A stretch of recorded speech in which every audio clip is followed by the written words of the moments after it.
Netizen, ang entry ng Pinay beauty content creator na si Lenny Aicardo. Sobrang dami nag-request. Naantay daw nila yung video ko. Nagawin ko yung Ahsoka makeup challenge. Pero ang pag-shoot daw ng ganitong challenge talagang challenging para kay Lenny. Pati na sa kanyang fiancé na si Haji na siyang nag-makeup at nag-video sa kanya. Dapat yung ilaw pantay. Dapat yung transition smooth. Kaya po, paulit-ulit po siyang ginagawa. Kaya si Lenny at kanyang fiancé, So here's my second look. inabot ng siyam-siyam bago matapos. Sobrang tagal mo siyang sinushoot. More than 8 hours.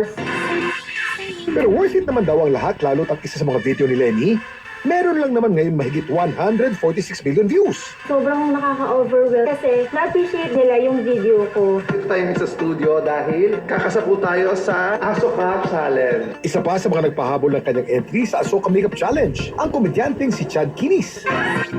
Kung saan ang kanyang paandar, siya naging avatar.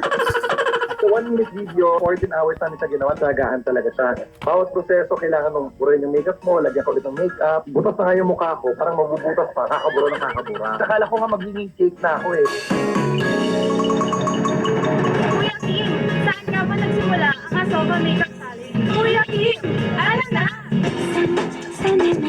Ang Ahsoka Makeup Challenge, pinapakita kung gaano kayaman at kakulay ang kultura ng mga taga-India. Pero alam niyo ba, nang isa sa mga nagpasimula ng trend na ito, hindi taga-India, kundi isang beauty content creator mula Indonesia.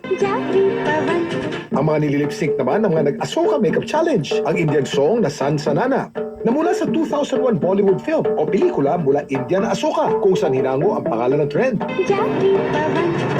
Pero alam niyo ba kung sino naman ang pinakaunang gumamit ng makeup?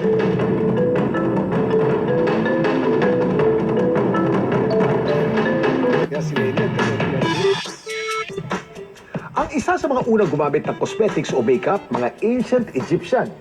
Ginamit nila ito noong pang 4000 BC. Mapababae man o lalaki, nagme-makeup sa paniniwalang magugustuhan ito ng kanilang mga Diyos. Isa sa mga ginamit nila noon ang kohl, para itong eyeshadow na gawa sa gray ore na kung tawagin, galena. Samantala, para malaman ang trivia sa likod ng viral na balita, i-tweet o i-comment lang